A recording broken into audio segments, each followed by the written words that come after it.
Hey guys, and welcome back to another episode of Federico Talks Watches. Today, I wanted to talk about an iconic timepiece, the Patek Philippe Calatrava. But more so, what if you don't love the Calatrava, or can't afford a Calatrava, or want a Calatrava-style watch that's not the Calatrava? Well, that's what we're going to talk about today. I'm going to come up with a few alternatives to the Patek Philippe Calatrava, my favorites that are usually priced quite a bit lower. And of course, before we get started, customary wristwatch check. We've got the Panerai Radiomir Black Seal, the least Calatrava-like watch. I didn't know what I was talking about earlier today, so not the most appropriate watch for the video, but I'm still loving it. And of course, guys, go check out delraywatch.com. Either tonight or tomorrow, there's going to be a ton of new stock.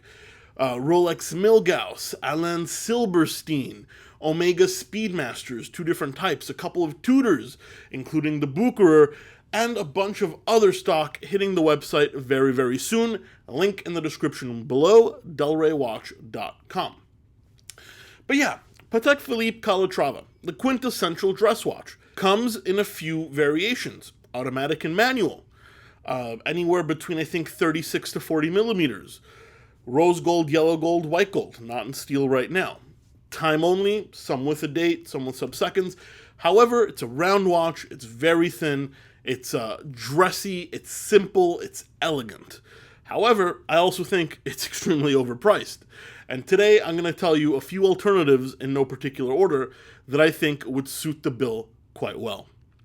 The first one I'm going to talk about is the H Moser Endeavor, a watch I own personally. It's on the bigger side of the spectrum, a little bigger than a Calatrava, which for a guy like me is perfect because it fits my wrist fantastically. Made by a brand that makes less than 1,500 watches a year, so it's more exclusive. Fully in-house movement. The finishing is just as good. I'd say the technology is better in my humble opinion. And it's a watch with a ton of personality. I'm not going to sit here and tell you it's better, but I'm going to say it's different.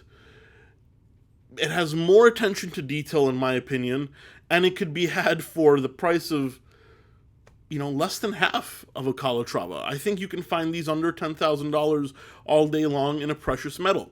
And you get to support a watchmaker like Moser, which truly is pushing horology forward. Second on my list is a watch I love and gets nowhere near enough love. And that is the Piaget Altiplano. Full disclosure, I used to work for Piaget, so I may be a little indoctrinated. But here we have the quintessential ultra-thin watch, very Art Deco styled as well. Comes anywhere between 38 and 43 millimeters, manual wind or automatic, and Piaget, not currently, but did hold the world record and most of the world records for thinness. The Altiplano is also fully in-house. Piaget may be more famous for its jewelry, but actually started as a movement maker. I can tell you I've been to the factory. I used to work for the brand. I know the Altiplano inside and out, and it's just as good as a Calatrava, once again pre-owned for less than half the price. Don't sleep on Piaget, guys. I know they're not everybody's taste, but the Altiplano in its simplicity is truly a beautiful watch. Third, we have a more affordable option, a watch I like a lot, and we've talked about quite a bit. That is Nomos, particularly the Orion. This one has a manufacturer movement. It's based on a Peugeot 7001, but it is fully in-house manufactured. Bauhaus design. It comes in 2 sizes, 35 and 38 millimeters, date and no date. Very well decorated, even though it is machine decorated at this price point, and they can be had for under $2,000. Manual wind, very, very elegant, very handsome, minimalist, very Germanic, and you get the same style for a tenth of the price. I think that one is really hard to beat, and Nomos is just killing it in value in this dress watch segment. Most of their watch are kind of those attached lug styles, much more Bauhaus, but I think the Orion compares with the Calatrava a little better. Now we have possibly the highest end watch on this list, still cheaper than a Calatrava. That is the Langa Saxonia, A. Langenzone, the guys that also don't get enough love.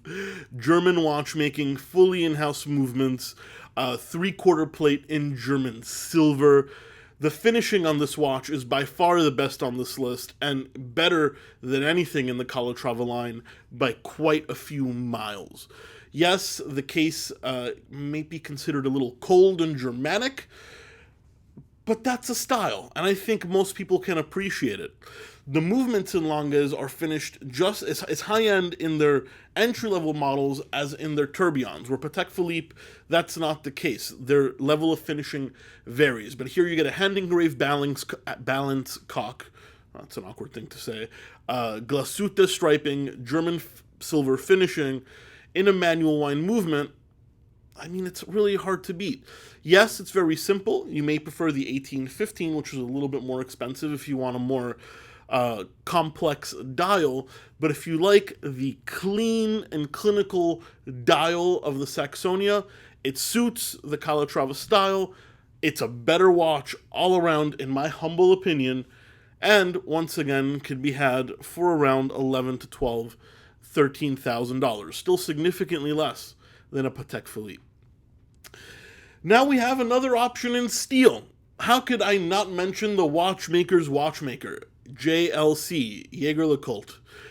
Yes, it's in steel, but they also make it in rose gold. We're talking about the Master Control Ultra Thin. Beautiful watch, ultra thin movement, thinner than the Calatravas.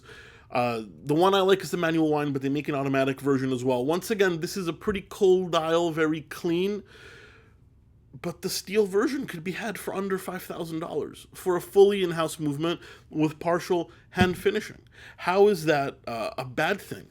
I don't know. This isn't my favorite JLC piece. I think JLC makes a lot more interesting pieces, but if you need a no-nonsense dress watch, then the Master Control Ultra Thin is very hard to beat. Last on this list is a watch I almost bought, but I bought the Moser instead, but it is my first love in watchmaking.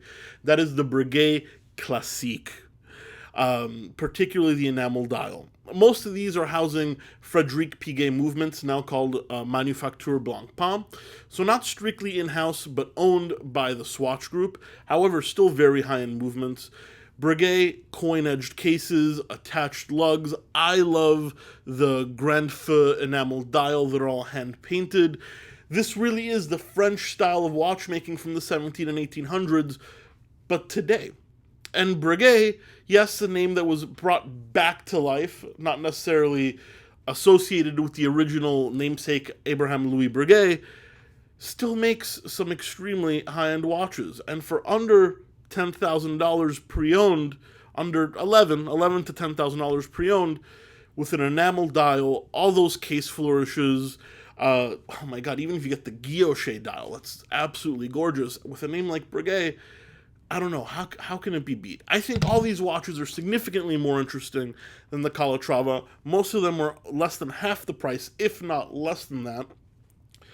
And don't get me wrong, I don't dislike the Calatrava. I, thought about buying one more than once, but I think these are genuinely great alternatives to the person that wants that style of watch, but either wants to be different, is on a tighter budget, wants something a little bit more interesting, or, maybe just doesn't want to spend that much on a dress watch.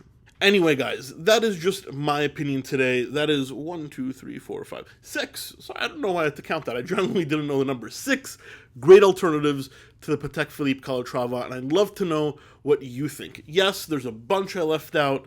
You can go Glasuta Original. You can go with the Cartier Tank, even though that's square. There's more JLC models, the Blancpain Viore, FP Journe Chronomètre Souverain. Guys, there's a ton of choices, but I think these are the 6 that made most sense and that I wanted to highlight. Anyway, please don't forget to give this video a thumbs up if you enjoyed it. It really does help, and don't forget to subscribe so you don't miss any content. Anyway, guys, thank you so much for sticking around for another episode of Federico Talks Watches, and we'll catch you in the next one. Take care.